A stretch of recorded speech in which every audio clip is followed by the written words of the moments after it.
8-ാം അധ്യായം സൂറത്തുൽ അൻഫാലിലെ 33-ാം വചനത്തിന്റെ അവതരണ പശ്ചാത്തലം. പ്രബോധനത്തിന്റെ ആദ്യകാലം. സത്യമതത്തിന്റെ ശബ്ദം മക്കയിൽ മുഴങ്ങിക്കൊണ്ടിരുന്ന കാലം. എന്നാൽ സത്യത്തെ അംഗീകരിക്കാൻ തയ്യാറാകാത്ത മുശ്രിക്കുകൾ പരിഹസിച്ചു. അവർ വെല്ലുവിളിച്ചു, മുഹമ്മദ് പറയുന്നത് സത്യമെങ്കിൽ ആകാശത്തുനിന്ന് കല്ലുകൾ മഴ പെയ്യട്ടെ, അല്ലെങ്കിൽ ഞങ്ങൾക്ക് വേദനയേറിയ ശിക്ഷ വരട്ടെ. അവരുടെ ഈ വെല്ലുവിളിക്ക് ഉത്തരമായി അള്ളാഹു പറഞ്ഞു, നബിയെ, നീ അവർക്കിടയിലുള്ളപ്പോൾ അള്ളാഹു അവരെ ശിക്ഷിക്കുകയില്ല. അവർ പാപമോചനം തേടിക്കൊണ്ടിരിക്കുമ്പോഴും അള്ളാഹു അവരെ ശിക്ഷിക്കുകയില്ല.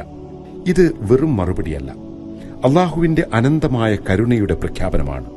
ചിന്തിച്ചു നോക്കൂ, മനുഷ്യർ ചെയ്യുന്ന ഓരോ തെറ്റിനും ഉടനെ ശിക്ഷ ലഭിച്ചിരുന്നെങ്കിൽ ഭൂമിയിൽ ആരെങ്കിലും അവശേഷിക്കുമായിരുന്നു. എന്നാൽ അള്ളാഹു കഠിനനല്ല, അവൻ പരമകാരുണികനാണ്. തെറ്റുകളിൽ നിന്നും പിന്തിരിയാനും പാപമോചനം തേടാനും അവൻ അവസരം നൽകുന്നു.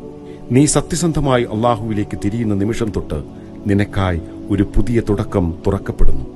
തെറ്റുകളില്ലാത്ത മനുഷ്യനില്ല, പക്ഷേ തെറ്റുകളിൽ നിന്ന് മടങ്ങുന്നവനെ അള്ളാഹു സ്നേഹിക്കുന്നു. പാപമോചനത്തിന്റെ വാതിൽ ഇന്നും തുറന്നിരിക്കുന്നു.